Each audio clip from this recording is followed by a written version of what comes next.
Hello guys, and welcome back to TSBEC TV, and welcome back to Garage Talk, this series that we seem to keep starting and stopping, and every single episode we seem to have a new setup. But for those of you that are new, because it's been a long time since we did one of these episodes, I'm not even sure if we had 10,000 subscribers last time we did one. So for those of you that are new, this is kind of our attempt at a sort of podcast news show, or where we can just discuss our thoughts on various things, because normally we're out in the workshop or out in the woods and focusing on whatever the task is at hand there.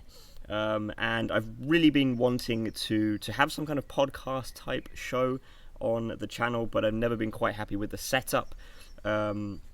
So I have tried to revive it once again with some new ideas. We've now got a proper microphone, so hopefully the audio quality is a little bit better, because that was always an issue. And also we're outside now, which won't be permanent, because if it's the middle of December it would probably be dark now. But I don't really have a permanent space to set this up at home. And the original idea was to do it like in a garage setting surrounded by all the Land Rovers, hence why it's called Garage Talk, but that didn't really work either, because a garage is not a very optimal place to record something like this, because it's very echoey. But maybe with the microphone it will work. And being summer, it's very nice and warm outside, and Nisse decided to turn up today to my place in the 101. Yes. So we just spontaneously decided that might be a nice backdrop, so we're sitting outside in the garden with the 101 as the background. And another point, we're also going to be a bit more strict about the topics and the kind of time cap for the recording as well, so that we don't just run off and ramble and so on. So I'm going to try and keep it to like 20-30 minutes or 30 minutes as like a cut-off point. So that's the kind of setup done, and from now on we'll try and do this more regularly now that we have a better guideline around how we want to do it. But I think we should start with the elephant in the room, or the elephant in the garden, and that is not a comment on your appearance. It's a saying about that you are here and you weren't before. But yeah, Nisse, you are finally back. You've been away pretty much the entirety of this year. Yeah. So tell us about where you've been, what you've been doing, why you've been doing it, etc. Because I think a lot of people are curious. Yeah. And for the last few months, I've been trying to keep the channel going with some videos on my own, which has been tricky on my own. But now, Nisse, you are back. So tell us what you can tell us. I don't know if it's classified. You might have to shoot me after this or something. Some of it is, but I'll keep that out so I don't have to shoot you. But yeah, I went to.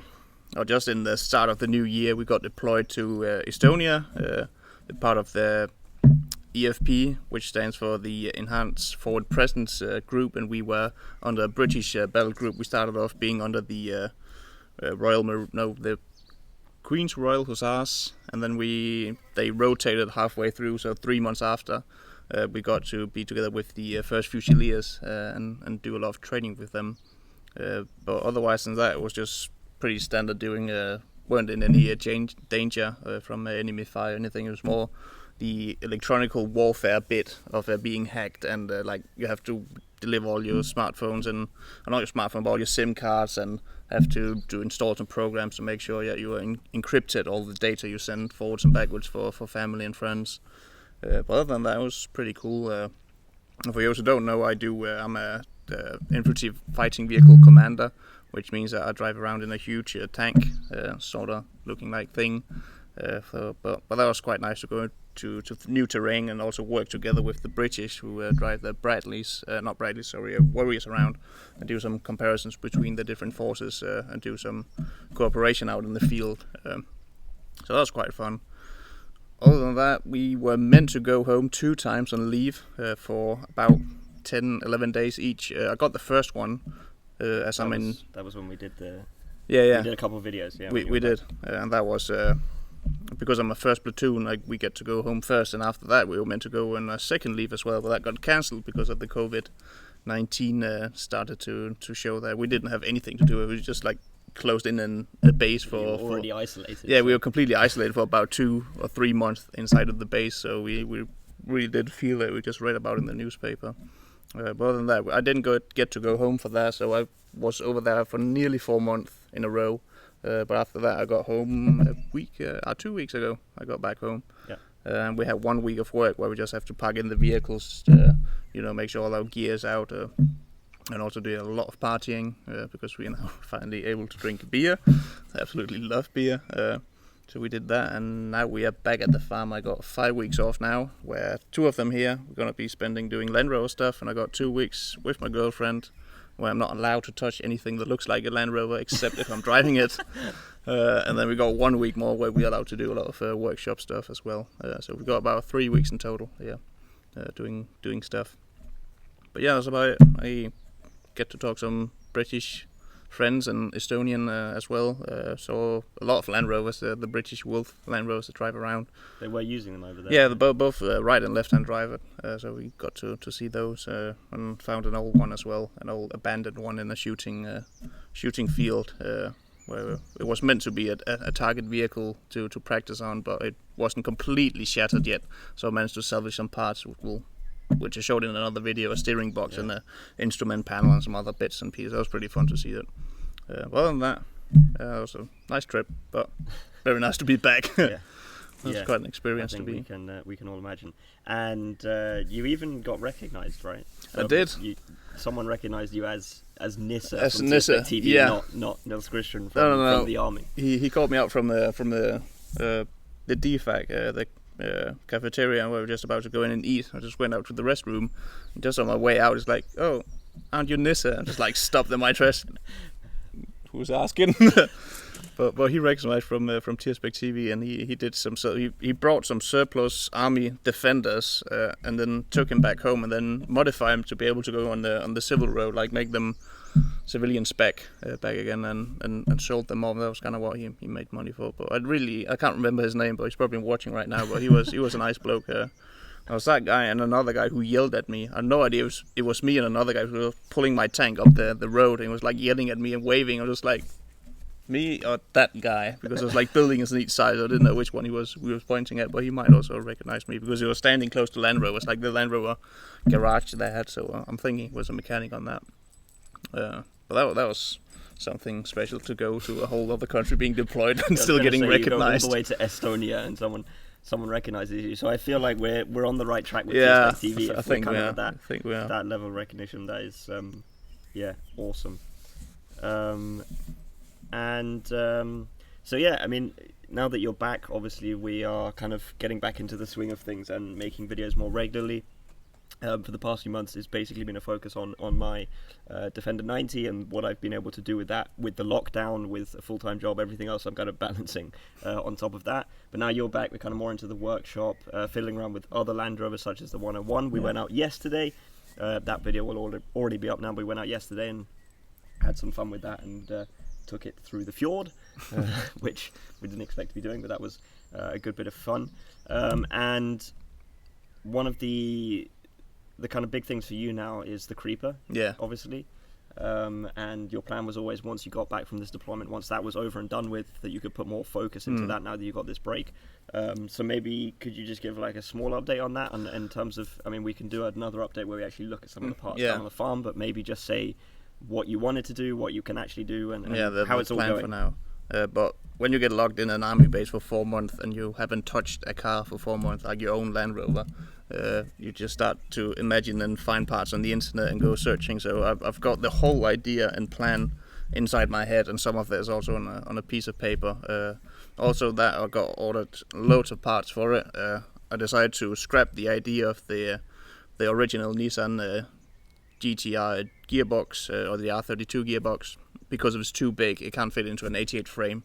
It's going to get too large, and we're going to have about this space from the rear axle to the gearbox. Also on that, I can't have any handbrake because the handbrakes has to come off the calipers itself, and there's only one company that makes those kind of calipers. So that was kind of to simplify things a bit. I found out you could get adapter kit for a BMW gearbox, a 6-speed BMW gearbox, and with that you can get adapter. It's going to be running like 3 adapters, like one clutch adapter to the engine, one adapter for the LT230 Land Rover reduction gearbox, or the, what you call them, like splitter gearbox for 4-wheel drive gearbox, and then you're going to have for the selectors as well. So the selectors, the gear selector, is going to be looking like a Defender one, so it'll be placed the same place as well. So that is kind of make things look a lot nicer inside, like the sleeper look, looking like a standard Defender, and we don't have to think about doing the linkage for the gearbox, because the Skyline gearbox was about half a meter longer than the other one. That means that the selector shaft is also further back, and that'll be a big problem. So that is getting done. I found the gearbox, just need to buy it and go get it. I need to sell the other gearbox. We got a spare LT230 laying there in the one of the barns, and I need to get the clutch. And also that, I also ordered a frame from a company called Designer Chassis. They make standard 88 frames, but they make them with the option of being coil sprung instead. I thought that would be a nice addition if we're going to do any sort of racing or drifting in it. We need to have a bit better platform than leaf springs. So that will be going on with that. Also anti-roll bars and power steering as well will be going on to it. And then also found a bulkhead, the 6-cylinder bulkhead, a guy who can make that. But I need to get the frame at first because I can't get in contact with the guy that I ordered it with. I sent like a deposit onto him, and he said like, yeah, I got the deposit now, we'll start making it. And then the COVID-19 situation hit, and I haven't been able to get in contact with him yet. So I'm going to give him a call here next week and see if I can get in touch with him here way about. But he's a pretty renowned builder for it. He's done it since the 1980s, I think. They've done a lot of chassis, and they are still for sale. Like some of them, they're quite rare to get hold of because they're a bit expensive. But I know he's doing chassis. It's not a scam or anything. I just need to get in contact with him. And once I get that confirmed, I'll go ahead and order a bulkhead as well. And that's like the big two main reasons for it, to get this built done. But that is, if we get those home, we can actually mount the engine, the transmission, the axles, and the bulkhead. And already there, we're looking like an engine. Yeah.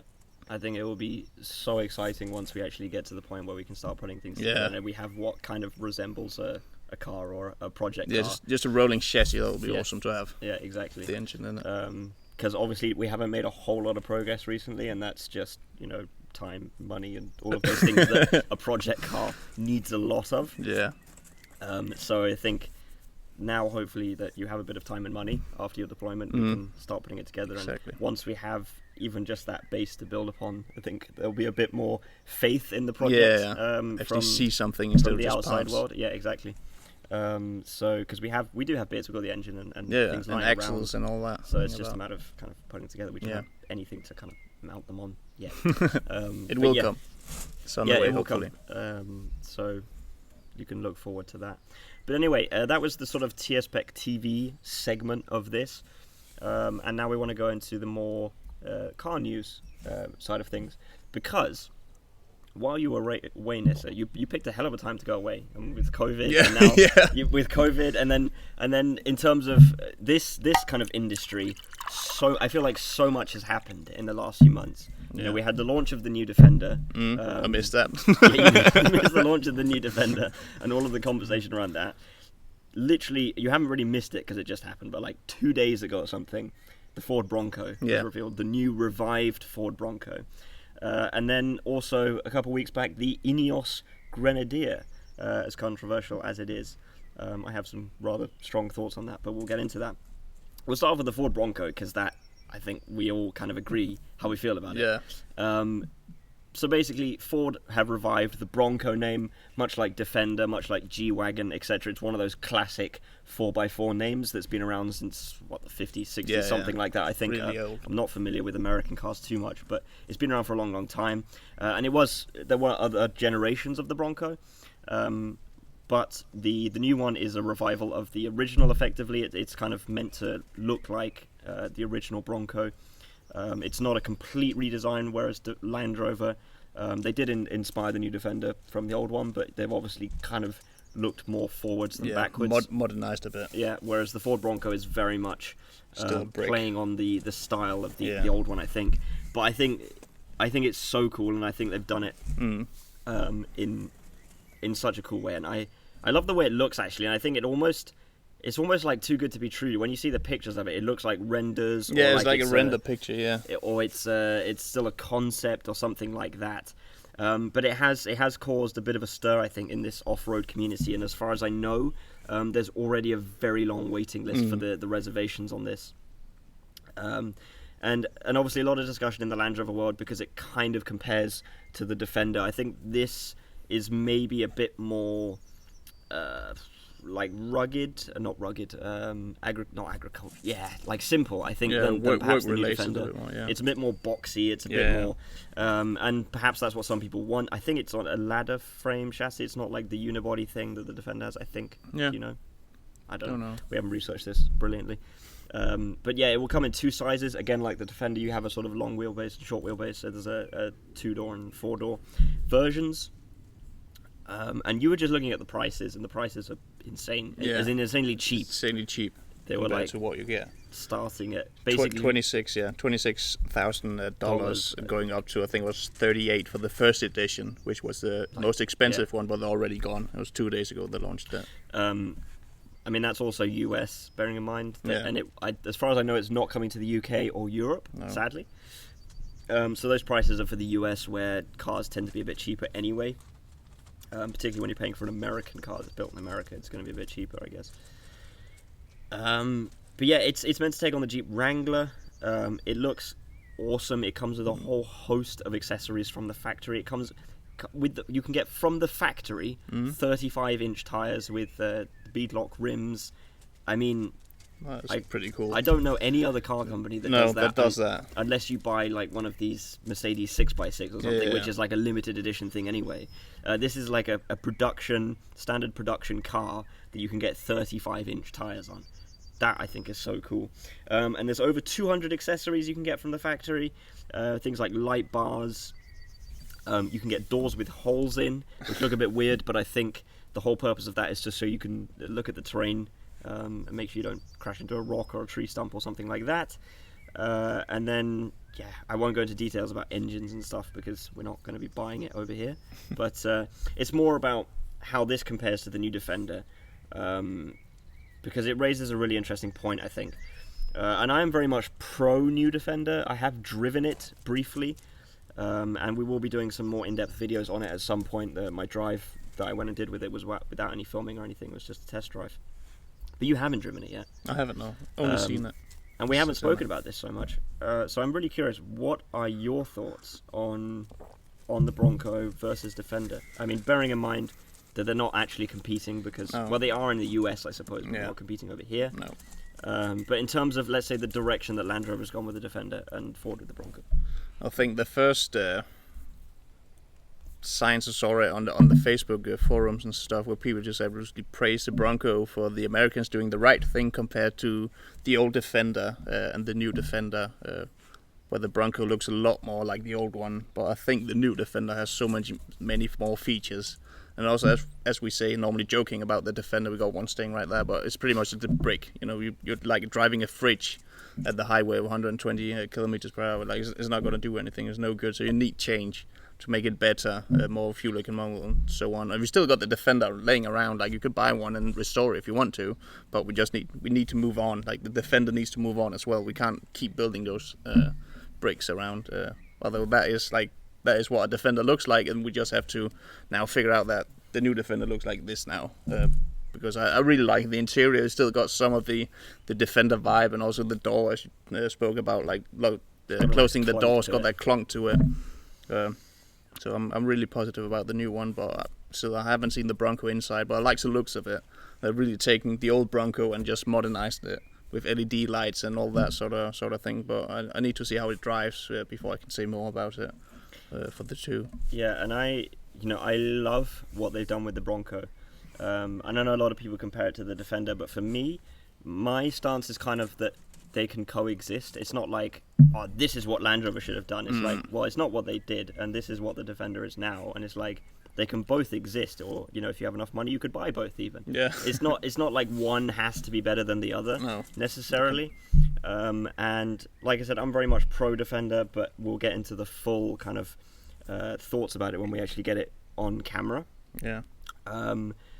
But I agree. I mean, I think it's different, but I think it still has. It's taking the idea of the original Defender and kind of dragging it into the 21st century, because when you get in it, I was so impressed with the interior actually in that vehicle, because when you see it, the pictures don't do it justice, and that's the problem. So many people are having a go at it because so many people are having a go at it because or because they just see it in pictures, and then they say it looks awful, or the interior looks like a Range Rover or whatever. It really doesn't. Really exactly. Doesn't. Yeah, it does look like a Range Rover. And one of my issues was the interior. When I saw it, when I saw pictures, I was like, it does look like it's just leather, and it looks like a Discovery or something, you know. But actually, when you get in it, all the material is like rubber and plastic, and you feel like you could pressure wash the inside if you wanted to. And I wouldn't be surprised if you could. I mean, I know a lot of it is actually designed to be just washable, and wipeable and whatever. But it really does feel like it has that feeling to it that if I were to go out and buy one now, which I would if I had the money, then you could just throw your muddy dog in it, your boots, your like oily car parts or whatever you've got, you know, or tractor bits, and you would just be able to wipe it off. And like, it feels like Land Rover want it to be used for that. And I think people have just got the wrong idea with it in terms of the picture. Again, I think it looks good. I like the way it looks. And yes, it doesn't say have the same look as the Bronco or the G-Wagon, but I think that the kind of references are there for me, at least. Yeah, the lights and the bonnet and the lights and like the shoulder down the side. Yeah, the shoulder down the side.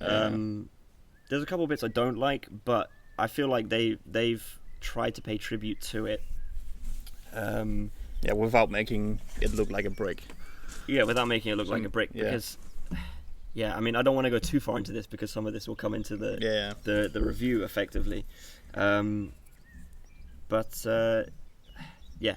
stop with that actually, because I don't want to go too deep into that. But that's kind of our thoughts. And the Bronco, awesome. Again, I think Bronco and Defender, it's great to see these kind of 4x4s being revived properly, at least from our perspective. I mean, Ford could have just gone and revived the Bronco as like a SUV crossover thing, and just try to cash in on the Bronco name just because it's a big name. And I feel like Land Rover didn't do that either. I think they thought about what the Defender kind of stands for. Maybe it doesn't have the old school simplicity, but almost no cars these days do, because of safety regulations, because of environmental regulations. It's almost impossible, I think. And for everyone that's praising the Bronco, I agree with you, it's an awesome car, but it's not going to be simple. You know, I don't think it's going to be something... There's going to be a lot of technology inside of it, and all buttons and screens. The interior actually is so on. The interior is very reminiscent of the new Defender. It's got a screen in the middle, and then you kind of have a big, like, open shelf.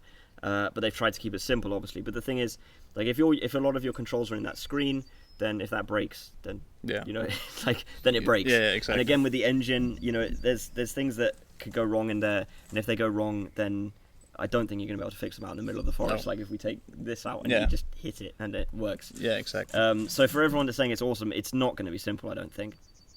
But I think this kind of takes us in nicely to the next topic, which is the Ineos Grenadier.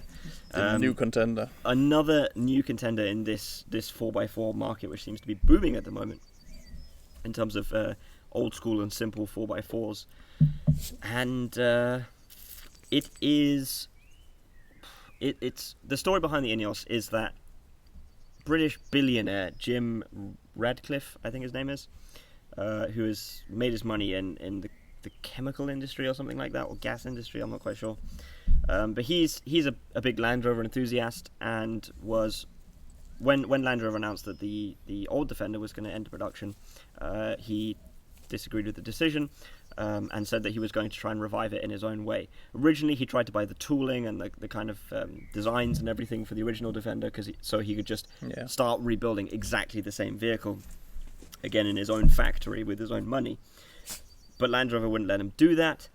So he went off and said, right, I'm going to come up with my own kind of tribute to the Defender. And the Ineos Grenadier has now been revealed, and it looks very similar to the original Defender with a few tweaks here and there, but it obviously is inspired by the original, and very much goes in the direction of old school in terms of design, in terms of construction, engineering, everything like that. Nisse, I'm really curious to hear what your thoughts are, because I know what I think about it. Yeah.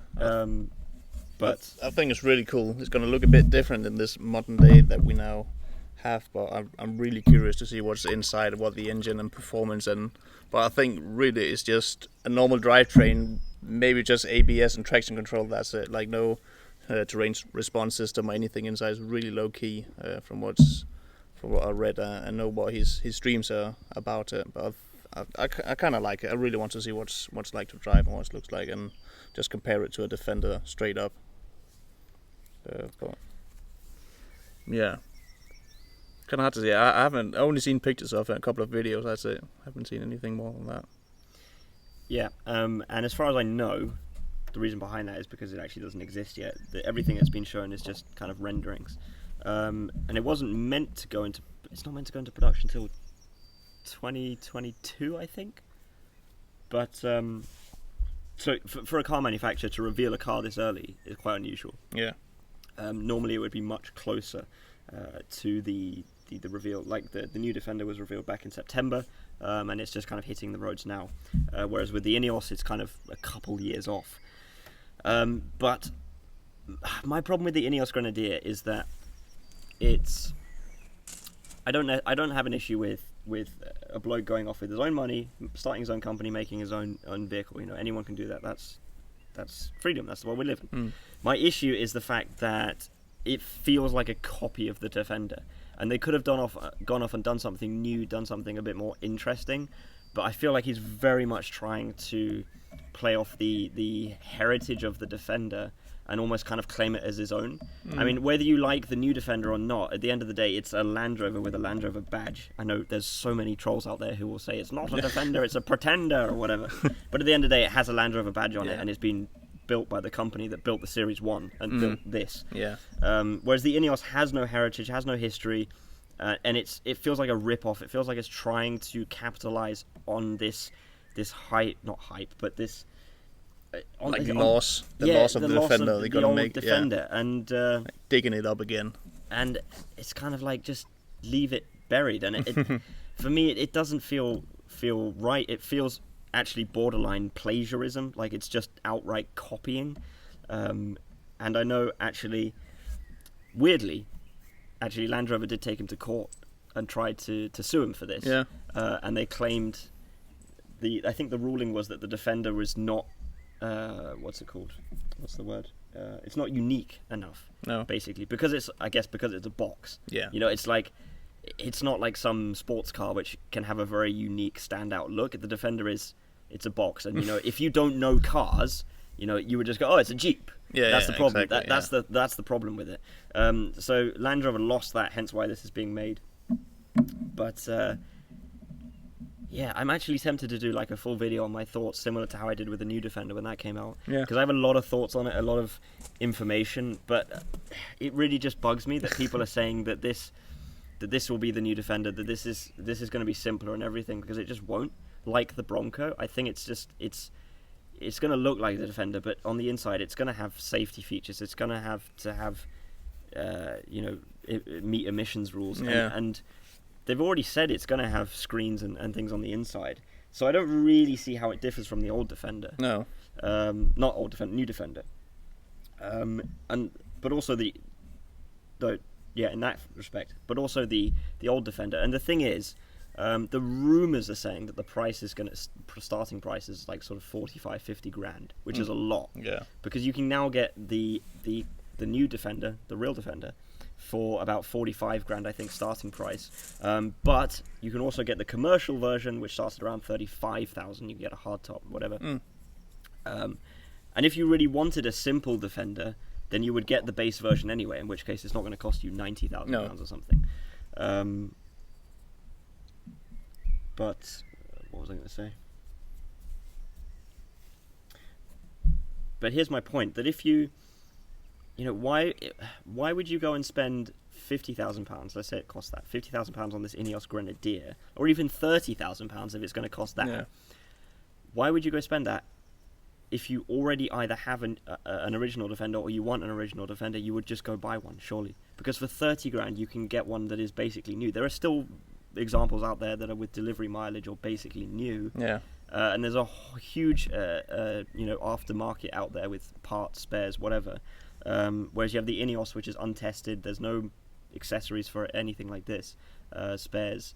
And I've already seen people saying this that are like, well, it looks cool, but I'd rather just have a Defender. Yeah. You know, and I'm the same. It's like because I feel like I could have my Defender 90, and I could have the new Defender next to it, and it wouldn't feel like they do the same thing. I feel like they could coexist on the driveway.